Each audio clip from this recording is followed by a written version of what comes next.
Le mot robuste est un mot qui nous relie directement à la nature puisqu'il vient du latin robustus qui signifie solide comme un chêne. Du fait qu'en latin, le chêne c'était notamment robur.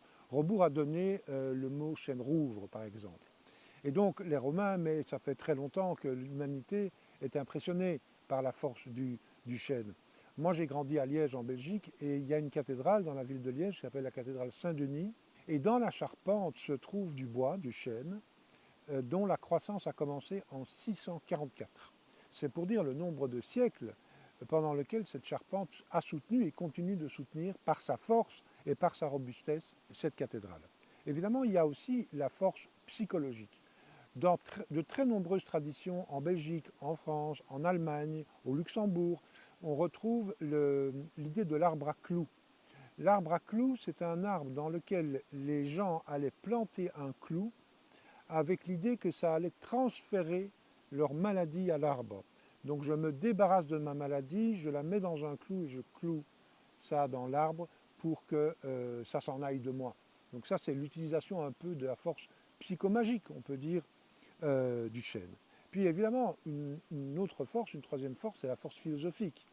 Hermann Hesse, qui est un écrivain qui adorait la nature et qui écrit des très belles choses sur la nature, il disait quiconque a appris à écouter les arbres ne veut plus devenir un arbre, il veut simplement devenir lui-même. Et j'ai toujours trouvé que cette phrase est très belle parce que la verticalité, la souplesse et la stabilité d'un arbre, effectivement, nous poussent à devenir qui nous sommes. Il y a une phrase qu'on a faite nôtre à l'Université dans la nature, qui est une magnifique phrase et qui est une phrase très énigmatique de Bernard de Clairvaux, qui date du Moyen-Âge, et qui dit « Vous apprendrez plus sur les pierres et sur les arbres que sur les lèvres d'un professeur ». C'est une phrase très énigmatique quand on y réfléchit. Que signifie-t-elle? Et comment se fait-il qu'on puisse apprendre plus sur les arbres et les pierres que sur les lèvres d'un professeur? Eh bien, je pense que la réponse c'est une réponse uniquement personnelle qu'on peut apporter. Et moi, je vous propose de vous asseoir devant un arbre, de préférence un chêne, et de voir ce que la robustesse de cet arbre peut vous apporter.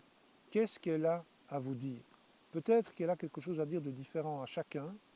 Et donc l'idée, c'est simplement de s'asseoir devant un arbre et de laisser aller son intuition, sa pensée, ses sensations, et de voir ce que l'arbre peut nous apprendre. Je m'appelle Hubert Mention, je suis le cofondateur de l'Université dans la nature. Je suis aussi écrivain et mon dernier livre s'appelle Réconcilier. Il parle beaucoup de notre lien avec la nature.